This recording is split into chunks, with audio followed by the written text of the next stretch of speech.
الحمد لله والصلاة والسلام على رسول الله وعلى آله وصحبه ومن والاه، وأشهد أن لا إله إلا الله وحده لا شريك له، وأشهد أن محمدا عبده ورسوله. خدمت تمام بینندگان عزیز و گرامی عرض سلام و ادب دارم. در خدمت شما هستیم با مجموعه برنامه دفاع از سنت. ما داشتیم در مورد احادیثی سخن می گفتیم که امام بخاری در صحیح خود تنها با 3 حلقه سند به رسول خدا می رسد صلی الله علیه و سلم. از مجموعه این احادیث ما تقریبا 11 حدیث را بیان نمودیم. اون احادیثی که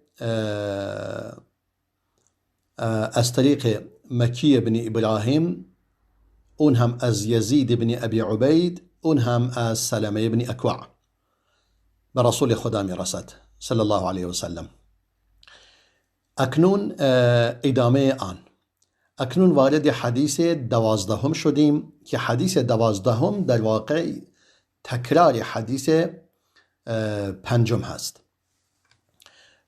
اما تفاوتش در این است، در اونجا از طریق مکی بن ابراهیم، اون هم از یزید بن ابی عبید، اون هم از سلمه بن اکوع.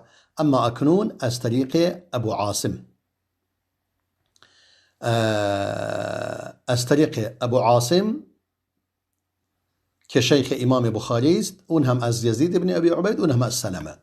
در نتیجه این حدیثی بود که مربوط به عاشورا بود، نیازی نیست که توضیح بدهیم.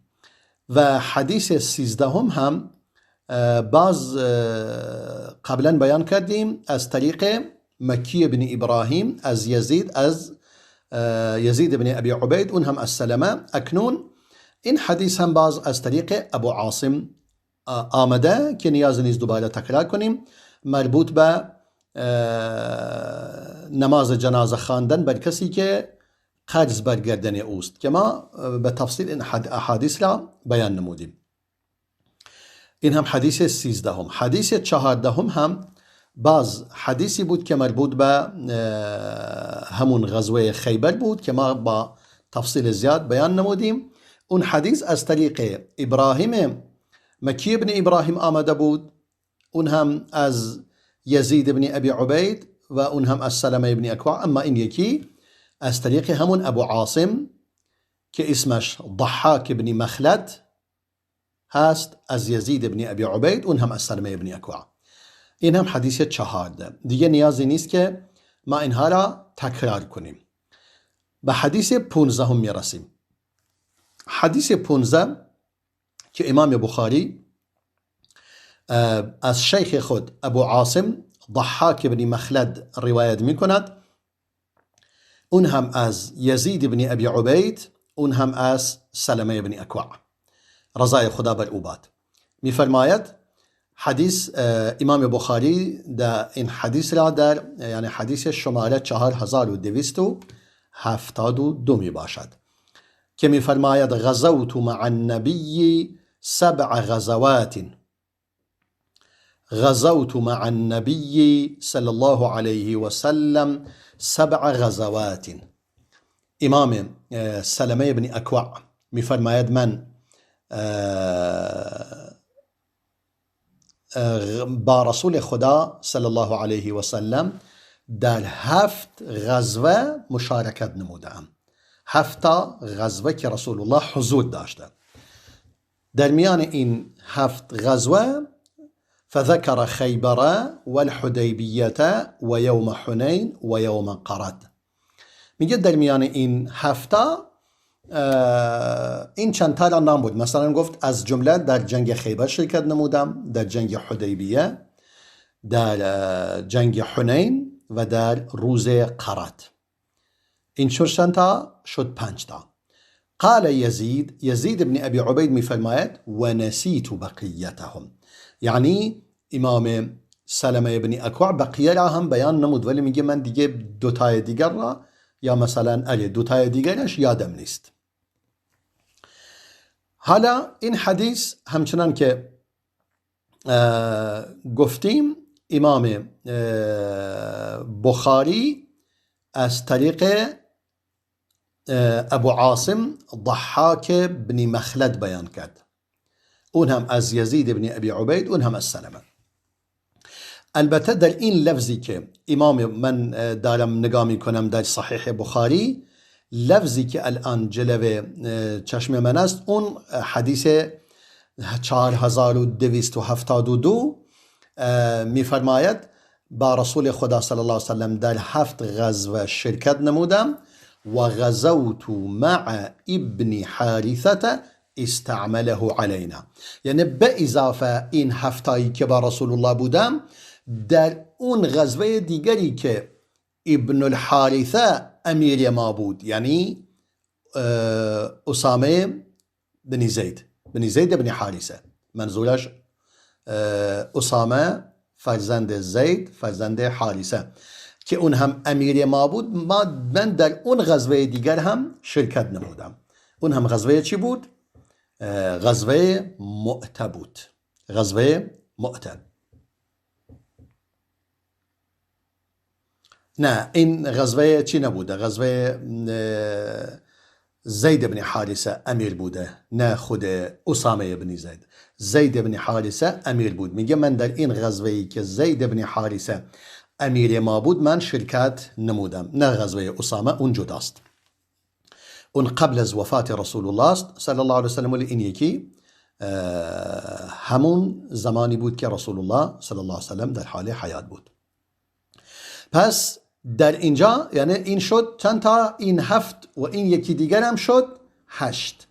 و در حدیث دیگری، در لفظ دیگر این حدیث، یعنی در حدیث دیگری که از غیر این طریق بیان شده، از طریق امام بخاری، حدیث قتیبه بن سعید، میگه امام بخاری قتیبه بن سعید به ما گفت، اون هم گفت حاتم برای ما روایت کرد، اون هم یزید بن عبید. این 3 نفر. یزید بن عبید فرمود من از سلمه بن اکوع شنیدم. اینجا در اینجا شد با 4 حلقه سند. میفرماید غزوت مع النبی صلی الله علیه و سلم 7 غزوات، من 7 در 7 غزوه با رسول خدا صلی الله علیه و سلم مشارکت نمودم. و خرجت فيما يبعث من البعوث 9 غزوات، مرة علينا ابو بکر و مرة علينا اسامه. میگه و من در اون یعنی سپاهایی و جیشهایی که رسول الله صلی الله علیه وسلم میفرستاد و خودش در آن مشارکت نمیکرد، اگر ما اون هم را در نظر بگیرم در 9 تا من شرکت نمودم. این 9 تا میگه مرة علینا ابو بکر، یک بار ابو بکر بر ما امیر ما بود، فرمانده ما بود، و مرة علینا اسامه، و یک بار هم اسامه بن زید. پس در اینجا به صورت صریح تر بیان میکند که اسامه بن زید بوده. انگار اگر اینجوری باشد یعنی هم باید در اون غزوه‌ای که اسامه بن زید بوده شرکت نموده باشد، هم در اون غزوه‌ای هم که زید بن حارثه بوده شرکت نموده باشد. یعنی با این وضعیت تعداد به 10 تا میرسد. این هم در اینجا. در یک حدیث دیگر، باز هم در لفظ دیگر، یعنی امام بخاری این حدیث را، یعنی این حدیث 4270 بود و حدیث 4271 هم امام بخاری روایت می کند با سند خود از عمر بن حفص بن غیاث، یعنی این شیخ بخاری است. اون هم میگه از پدرم، یعنی عمر فرزند حفص است.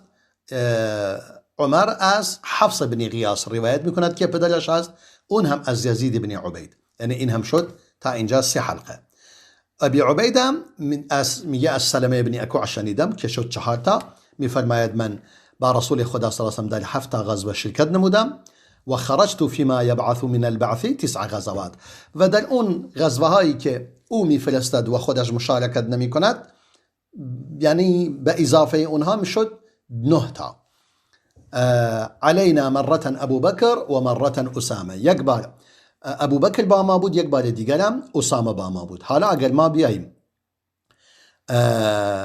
در اون لفظ دیگر که ابو عاصم ضحاک بن مخلد روایت می کند، اون هم از یزید بن عبید، اون هم از سلمه که می فرماید غزوت من 7 بار با رسول الله بودم و غزوت مع ابن حارثه استعمله علینا. در اینجا این ابن حارثه باز هم باید بگوییم منظور همون اسامه است، چون در تمام اون الفاظ اون حدیث اسامه ذکر شده. در اینجا اسامه هم هیچ فرقی نمی کند، اسامه پسر زید است، زید هم پسر حارثه است، یعنی نسبت داده به جدش. در نتیجه همین نهتا از این احادیث فهمیده می شود. و در اون لفظ دیگر هم که بیان کرد، گفت یعنی خود یزید گفت من فراموش کردم که اسم غزوه ها چی بودند، اسم غزوه ها را فراموش کرده بود. و به این صورت این احادیث برای ما بیان می کند و این هم منظور این بود که امام بخاری در اینجا تنها با 3 حلقه سند به رسول خدا می رسد. و این حدیث هم غیر از امام بخاری دیگران هم روایت نموده اند، مثل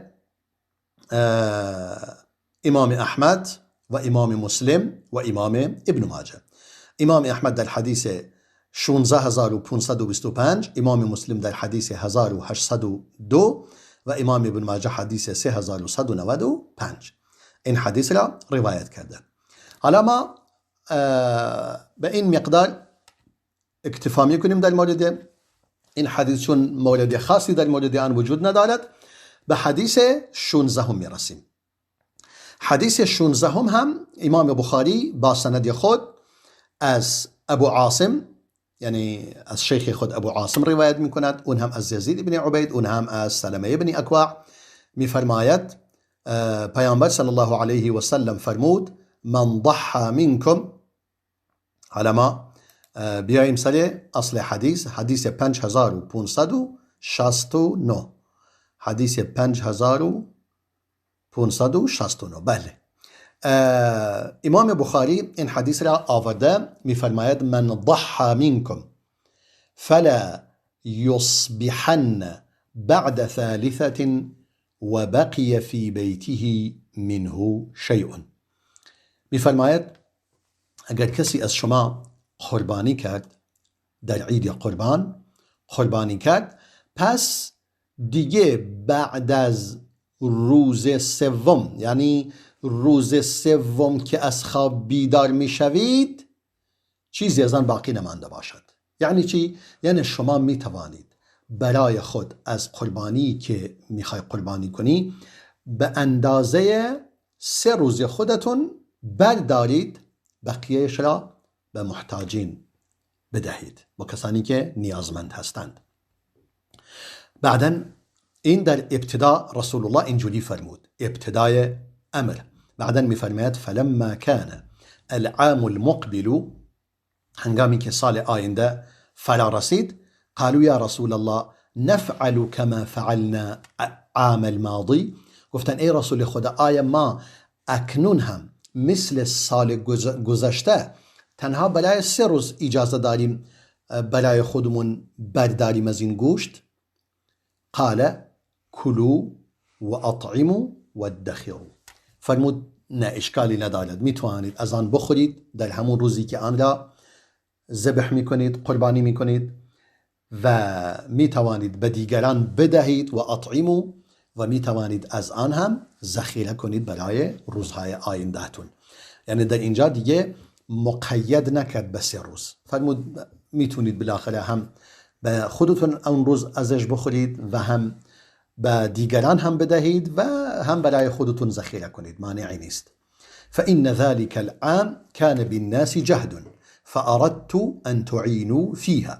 میفرماید سال گذشته من دیدم مردم بسیار دستشون تنگ است و مردم گرسنه بودند و مردم فقیر محتاج و نیازمند بودند. دوست نداشتم که شما برای خودتون بیشتر بردارید، خواستم که گوشت بیشتری و سهم بیشتری به فقرا و نیازمندان برسد. اما اکنون اشکالی ندارد، یعنی امسال وضعیت خیلی بهتر است. شما می توانید هر طوری که خودتون دلتون میخواهد، اون مقداری که خودتون میخواید بخورید، اون مقداری که میخواید ذخیره کنید و مقداری هم که میخواید به فقرا بدهید. حالا بعضی از اهل علم اینجوری فهمیدن، گفتن پس در اینجا فرموده کلو و اطعمو و ادخرو، یعنی سه چیز گفته، هم بخورید از آن، هم از آن به دیگران بدهید و هم ذخیره کنید. یعنی گفتن میتوانید آن را به سه قسمت تقسیم کنید. یک قسمتش همون روز میخورید، یک قسمتش هم به فقرا میدهید، یک سومش و یک سوم دیگرش هم ذخیره میکنید. البته این حدیث میشه اینجوری ازش فهمید و میشود اصلا غیر از این هم ازش بفهمی. لازم نیست که حتما به سه قسمت مساوی تقسیم کنید. منظور این است که شما مقداری از آن به فقرا برسد. دیگه لازم نیست اون مقدار آیا یک سوم باشد، یک چهارم باشد، یک پنجم باشد. هیچی در اینجا معین نشده است. تعیین نکرده که شما به صورت مساوی این کار رو انجام بدهید. اگر میفرمود به صورت مساوی به سه قسمت تقسیم کنید میشد اینجوری فهمید، ولی نه. چون انسان مثلا گاهی کسی که مثلا حیوانی را ذبح میکند، خودش که یک شخص، مثلا شاید کسی باشد 2 نفر باشد، 1 نفر باشد، این 1 نفر یا 2 نفر مثلا کسی مثلا یک گوسفندی را بکشد، آیا میتواند یک گوسفند مثلا یک سوم یک گوسفند را یک روز بخورد؟ نمیشه.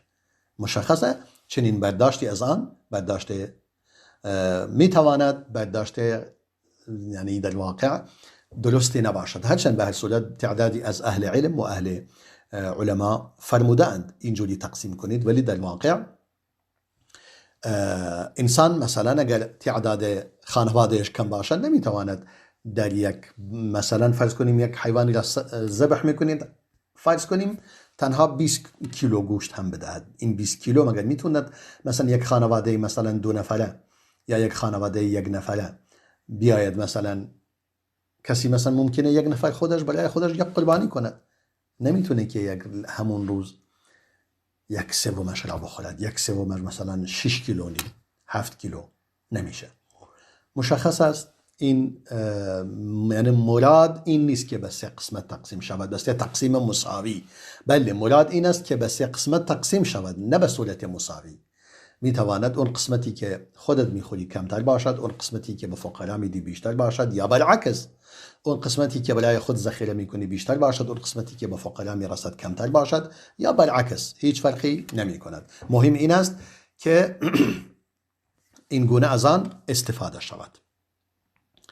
حالا ما اگر به این باب دوباره برگردیم، احادیث دیگری که در اینجا وجود دارد بیان کنیم خیلی خوب میشه.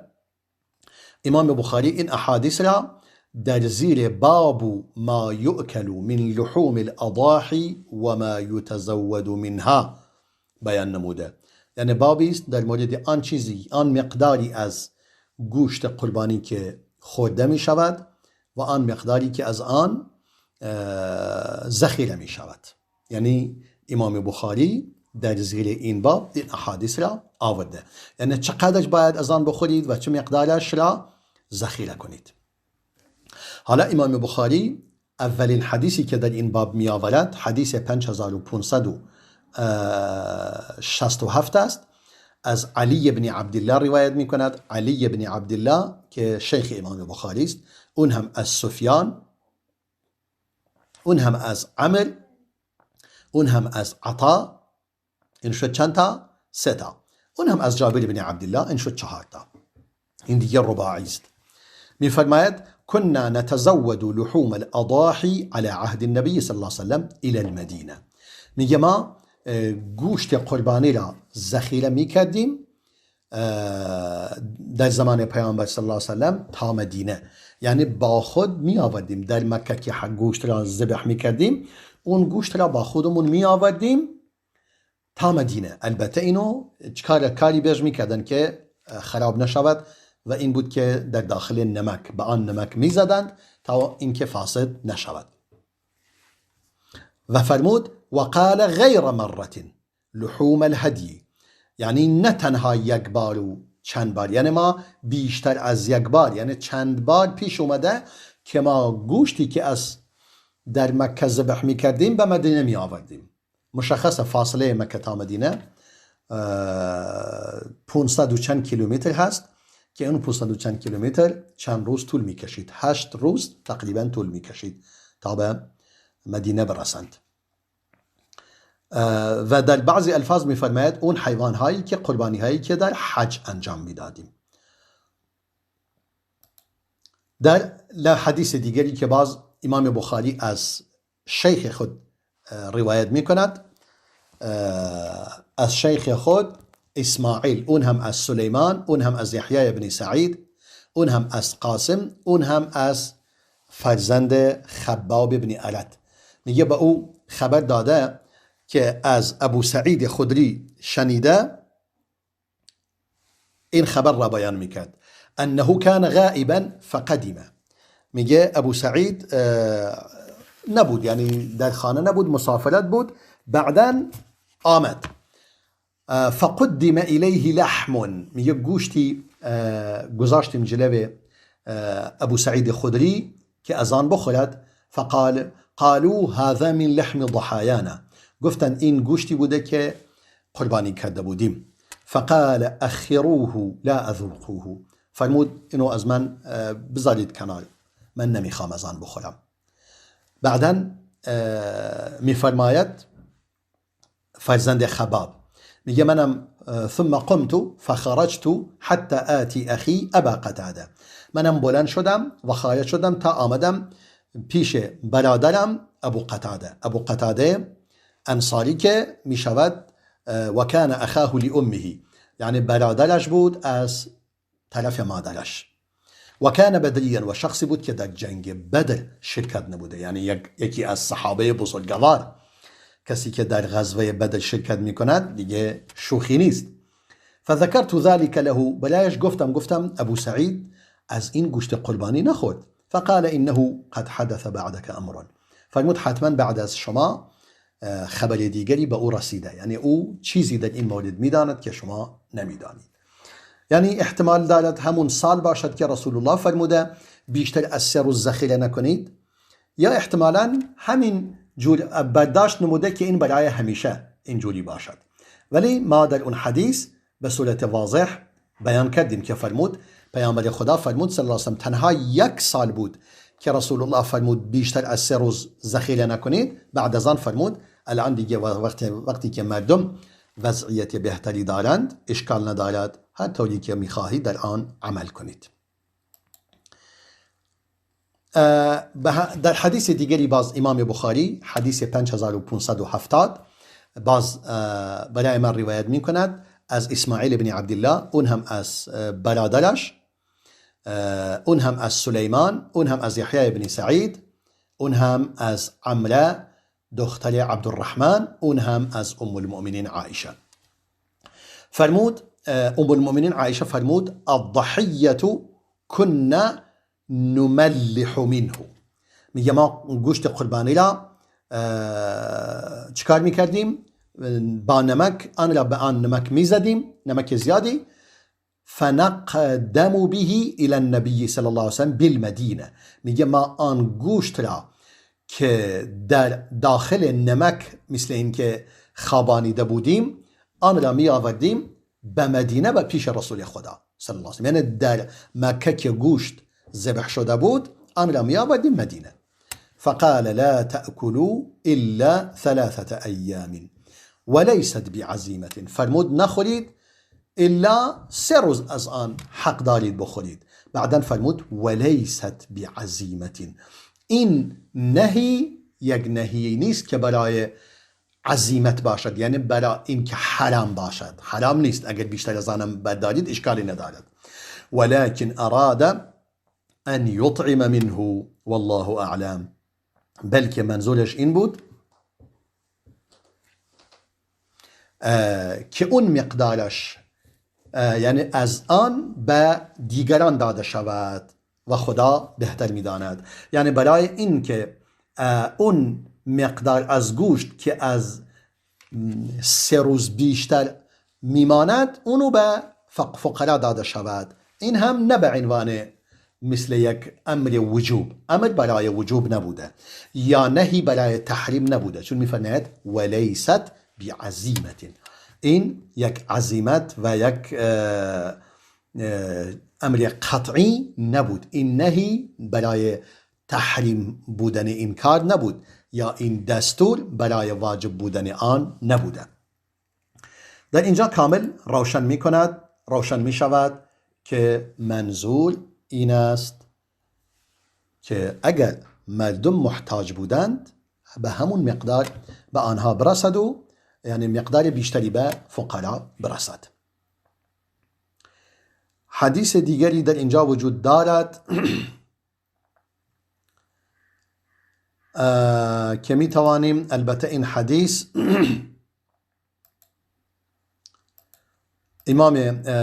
امام عمر روایت می کند، یعنی باز امام بخاری حدیث 5571 بیان می کند از حبان ابن موسی که شیخش است، اون هم از عبدالله، اون هم از یونس، اون هم از زهری، اون هم از ابو عبید مولای ابن ازهر. اون میگه شهید العید یوم الاضحى مع عمر بن الخطاب، میگه در عید قربان با امام عمر بن الخطاب حضور داشت رضای خدا بر او باد، فصلى قبل الخطبه، قبل از اینکه خطبه بخواند نماز خواند، ثم خطب الناس، بعد از آن برای مردم خطبه خواند که سنت نماز عید این گونه است. فقال ایها الناس، فرمود ای مردم، رسول خدا صلی الله علیه و سلم شما را منع کرده از روزه این دو روز، یعنی یکی از آنها روزی است که در آن افطار میکنید که روز عید فطر هست، افطار میکنید از روزه، و روز دیگر یوم تأکلون من نسککم، و روز دیگرش همون روزی است که از قربانی خود میخورید، یعنی منظورش روز عید قربان. ظاهرا زیاد طول کشید، انشاءالله به این مقدار اکتفا میکنیم و میان برنامه نگاه میکنیم و باز هم در خدمت شما خواهیم بود. با ما همراه باشید.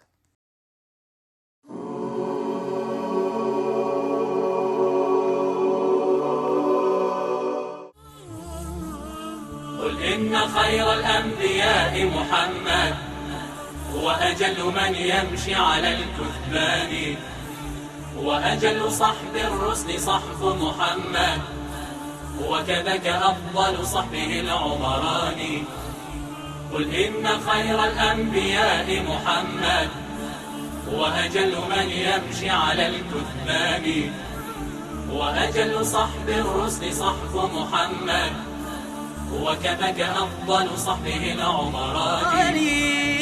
رجلان قد خلق لنصر محمد، بدمي ونفسي ذلك الرجلان، بنتاهما أسنى نساء نبينا، وهما له بالوحي صاحبتان، وهما له بالوحي صاحبتان، وهما لأحمد نظراه وسامعاه، وبقربه في القبر مضطجعان، وهما لأحمد نظراه وسامعاه، وبقربه في القبر مضطجعان.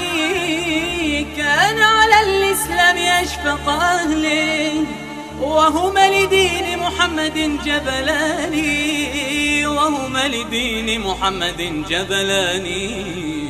قل إن خير الأنبياء محمد وأجل من يمشي على الكثبان، وأجل صحب الرسل صحب محمد، وكذاك أفضل صحبه العمران. قل إن خير الأنبياء محمد وأجل من يمشي على الكثبان، وأجل صحب الرسل صحب محمد، وكذاك أفضل صحبه العمران.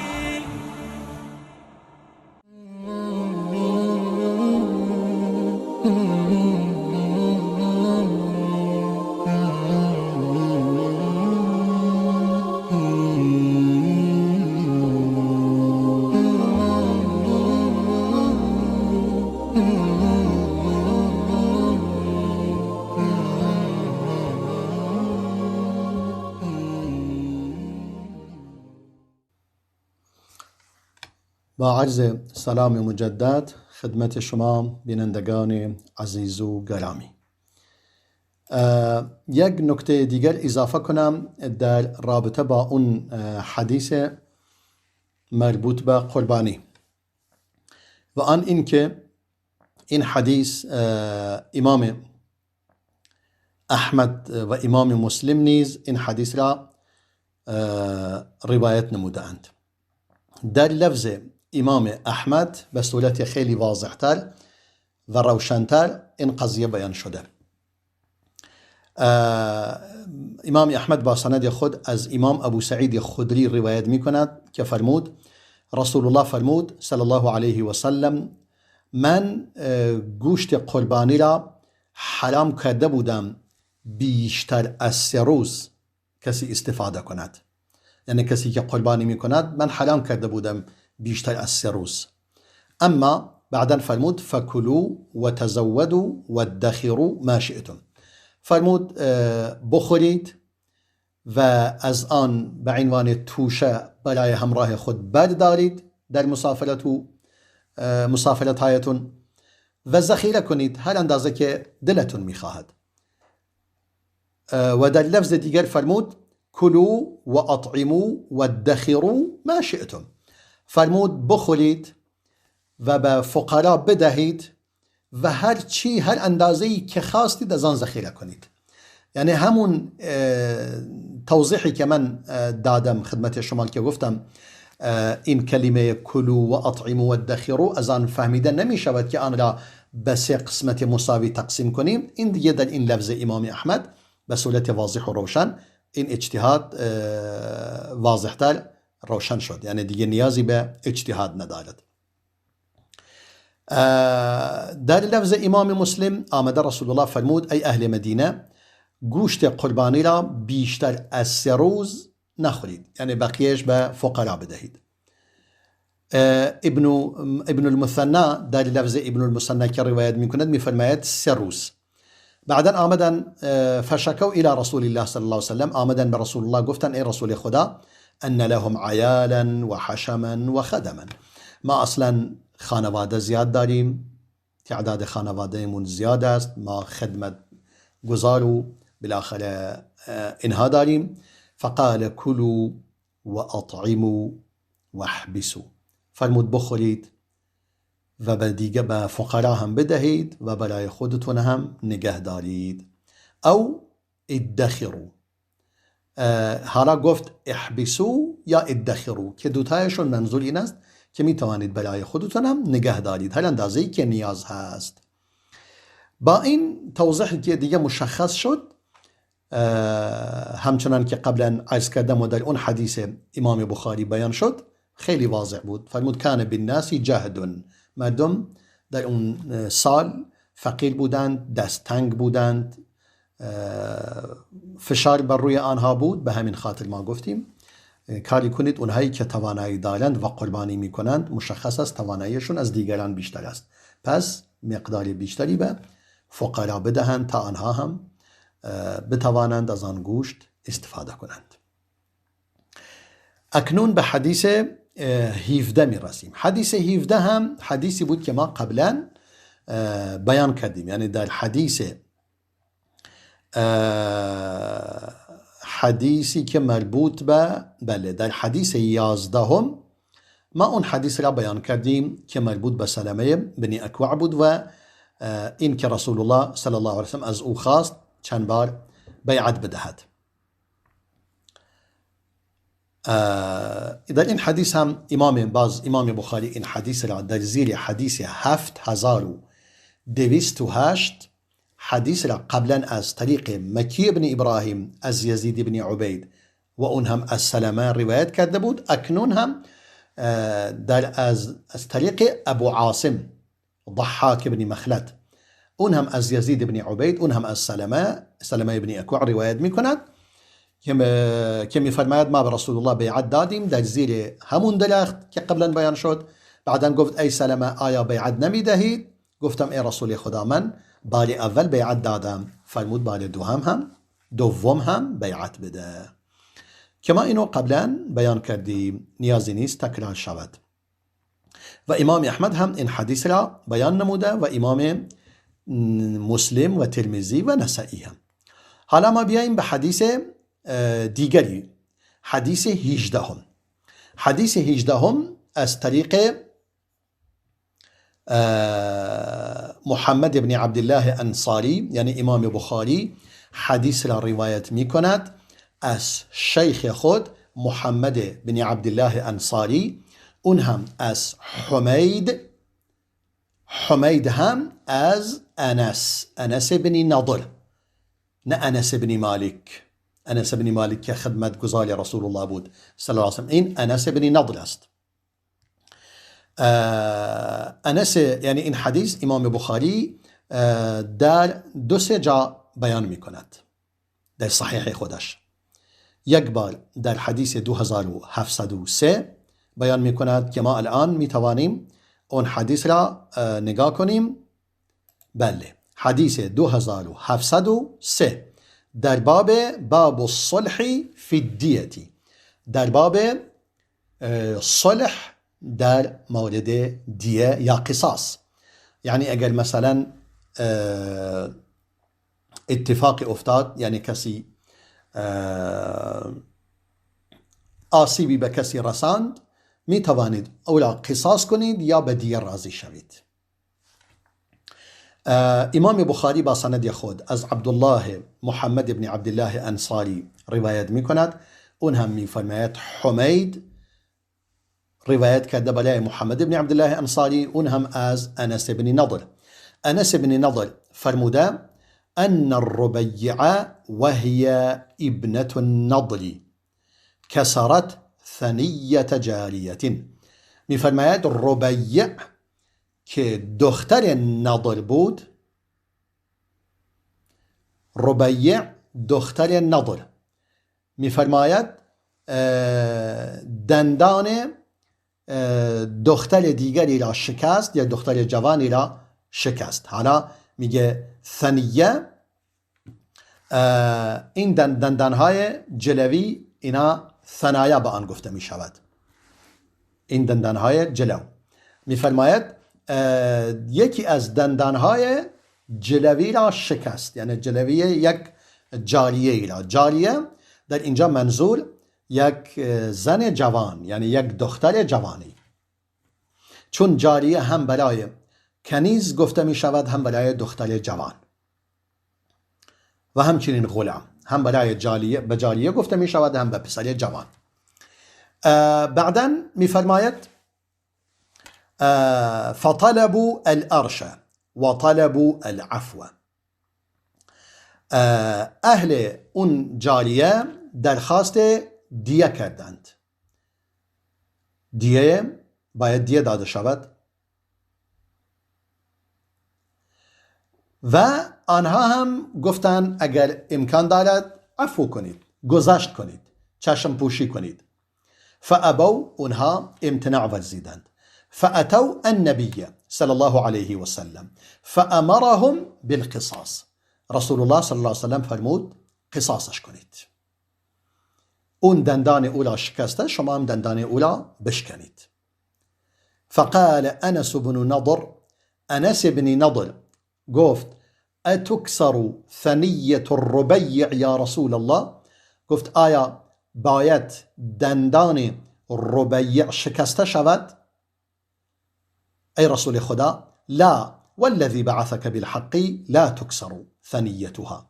فرمود نخیر، قسم به کسی که شما را با حق فرستاده، یعنی شما را همراه حق فرستاده و حق را آورده ای، دندان او شکسته نمی شود. یعنی اینجا منظورش این نیست که مخالفت کند با حکم رسول خدا، منظورش این است انشاءالله این قضیه به گونه‌ای خاتمه می یابد که نیازی به شکستن دندانش نباشد، بلکه آنها حداقل به دیه او راضی شوند. یعنی در اینجا منظورش مخالفت با رسول الله نیست، چون بعداً مشخص می شود. البته این حدیث را من دوست داشتم که این حدیث که در حدیث 2703 2703 که اومده بود، حدیث در شماره 4500 اومده از طریق دیگری. یعنی امام بخاری این بار از طریق عبدالله بن منیر روایت کرده، اون هم از عبدالله بن بکر سهمی، اون هم از حمید، یعنی مدار حدیث به حمید میرسد. اون هم از انس میفرماید ربیع ان الربیع عمته کسرت ثنیه جاریه. میگه ربیع که عمه انس بن نضر بود، عمهش بود. یعنی چی؟ یعنی خواهر پدرش بود. انس خودش پدر نضر بود و ربیع هم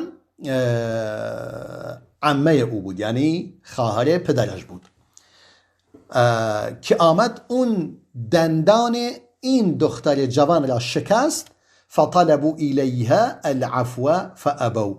از اون دختر خواستند که یعنی از خودش یا از خانوادهش که عفو کند، اما امتناع ورزیدند. فعرضوا الارش فابوا. آنها گفتند باید شما، و اونها گفتند ما حاضر هستیم که ارشش بدهیم، یعنی ارش یعنی دیش، اما قبول نکردند. فاتوا رسول الله صلی الله علیه وسلم و ابوا. آمدن پیش رسول خدا صلی الله علیه وسلم و آنها باز امتناع ورزیدند. الا القصاص، گفتن ما غیر از قصاص به چیز دیگری راضی نمیشویم. یعنی شما نگاه میکنید در این حدیث الفاظ مقداری واضحتر و مسئله خیلی روشنتر بیان می شود. بعدا میفرماید فامر رسول الله صلی الله علیه وسلم بالقصاص. در اینجا بود که رسول الله دستور داد، فرمود پس قصاص کنید. یعنی شما در حدیث اول وقتی که نگاه میکنید انگار رسول الله صلی الله علیه وسلم خودش گفته قصاص کنید. نه، اونها حاضر نبودن عفو کنند و حاضر نبودن که دیه هم بگیرند. گفتن باید الا و بالله باید قصاص شود. و وقتی که اینها همینو خواستند رسول الله فرمود خیلی خوب قصاص کنید، شرعا حق دارید، میتوانید. فقال انس بن نضر یا رسول الله اتکسر ثنیه الربیع. انس فرمود ای رسول خدا آیا دندان ربیع شکسته می شود؟ لا والذی بعثک بالحق. نخیر، قسم به کسی که جان تو در حق تو را به حق فرستاده است، لا تکسر ثنیتها، دندانش شکسته نخواهد شد. فقال رسول الله صلی الله علیه و سلم یا انس کتاب الله القصاص. رسول الله فرمود ای انس، کتاب خدا قصاص است. پروردگار دستور قصاص داده.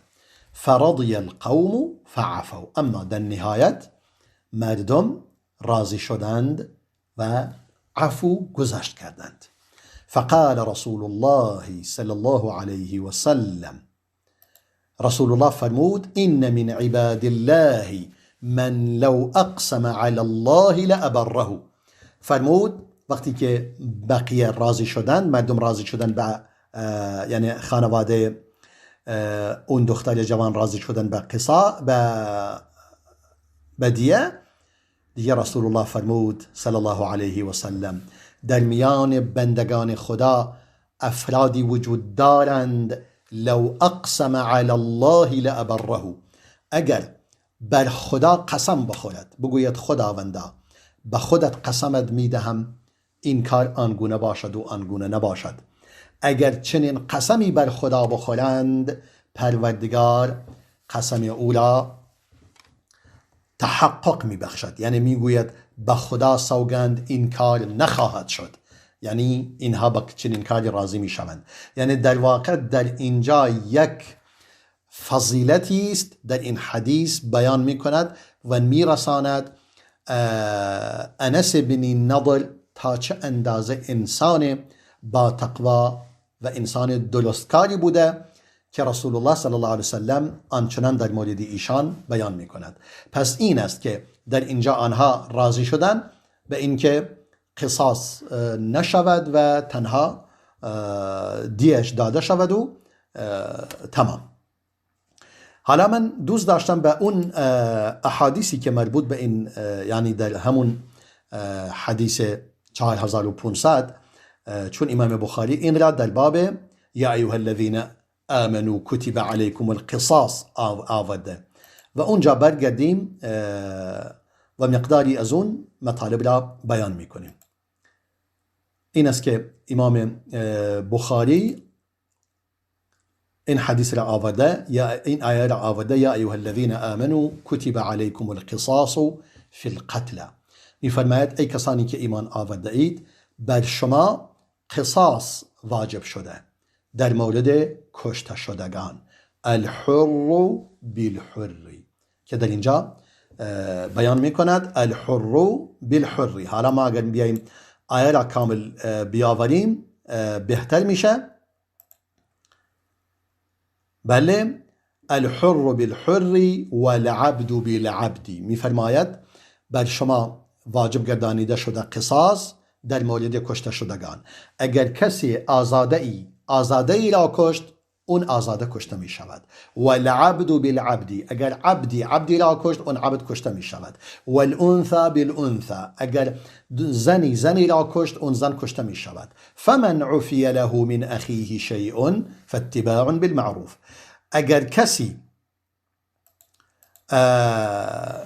از او گذشت شد، فمن عفی له، یعنی اگر یک قاتل از او گذشت شد از جانب برادرش، یعنی از جانب اون کسی که از جانب مقتول که برادر او هستند، یعنی برادر دینی او هستند، اگر از جانب او از چیزی گذشت کردند، مثلا گفتن آقا ما قصاص نمیخواهیم، به دیه راضی میشویم، یا حتی از دیه به مقدار کمتری راضی شدند، فاتباع بالمعروف، پس باید با صورت پسندیده ای اون گذشت را پیروی میکنیم، یعنی کار پسندیده است، و اداء الیه باحسان، و اون هم باید به صورت پسندیده حقی که او از اونها میخواهد، یعنی خانواده مقتول چه چیزی را میخواهند از خانواده قاتل یا از خود قاتل، باید اونها به صورت پسندیده حق را ادا کنند. ذلك تخفیف من ربکم، این یک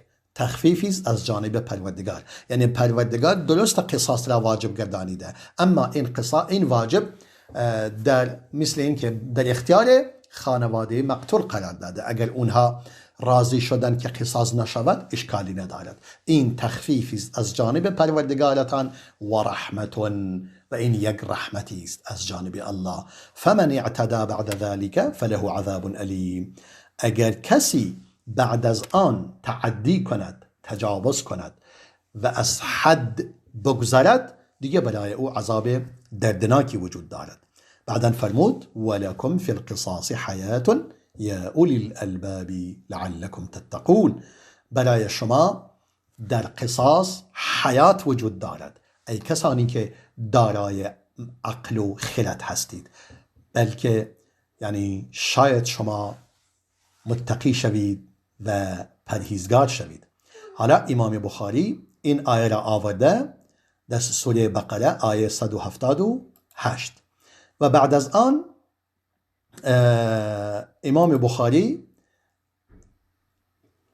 این را آورد، حدیث 4498 را بیان می کند. می فرماید حمیدی برای ما از طریق حمیدی روایت می کند، اون هم از سفیان، اون هم از عمر می گوید من از مجاهد شنیدم که فرمود من از ابن عباس شنیدم. مجاهد شاگرد مستقیم امام عبدالله ابن عباس بوده، رضای خدا بر دوتایشون باد. فرمود در بنی اسرائیل قصاص وجود داشت ولم تکن فیه مدیتو، در میان بنی اسرائیل قصاص بود اما دیه وجود نداشت. پروردگار فرمود کتب علیکم القصاص فی القتل، اما در اینجا فرمود بر شما قصاص واجب شده، اما بعدا فرمود فمن عفی له من اخیه شیء فاتباع بالمعروف و اداء الیه باحسان.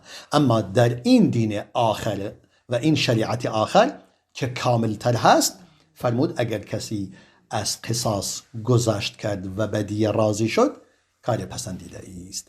می فرماید فالعفو ان یقبل الدیه فی العمد، عفو این است که خانواده مقتول دیه را قبول کنند در قتل عمد.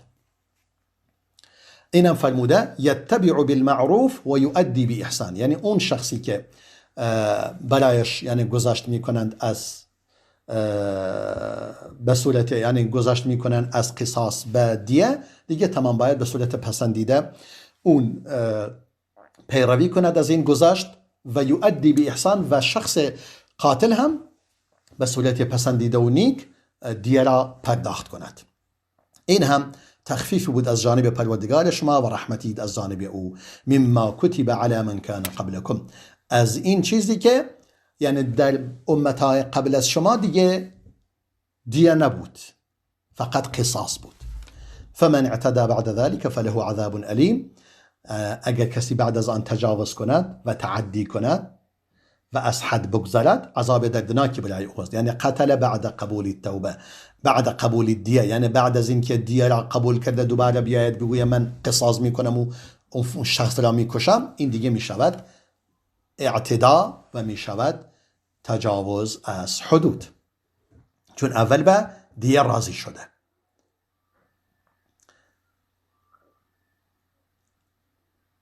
این هم امام بخاری در زیر این باب این را فرموده. بعدا حدیث دوباره محمد ابن عبدالله انصاری از حمید، اون هم از انس آورده که رسول الله فرمود کتاب الله القصاص. به این مقدار احساس میکنم بسنده کنیم، چون نیمه اول مقداری طولانی تر شد و به این مقدار اکتفا میکنیم. انشاءالله بقیه موارد میماند برای جلسه بعد که ما در اینجا حدیث 18 را بیان کردیم و این حدیث 18 اگر نگاه کنیم امام احمد و امام ابن ماجه و امام نسائی نیز این حدیث را روایت کردند. حالا در آخر حدیث که فرمود محمد ابن انصاری اینم را اضافه کرد، فرمود حدثهم ان انسا حدثهم عن النبي صلى الله عليه وسلم قال كتاب الله القصاص. همین حدیثی که الان من عرض کردم فرمود انس فرموده بله کتاب خدا قصاص است. و این هم امام احمد و امام ابن ماجه و امام ابو داود و امام نسائی نیز روایت نموده اند. و در لفظ حدیث دیگری حدیث 6894 میگه انصاری، ابو حمید انصاری که قبلا بیان کردیم برای ما روایت کرد، اون هم از حمید، اون هم از انس رضی الله عنه میگه ان ابنة النضری لطمت جاریه فکسرت ثنیتها.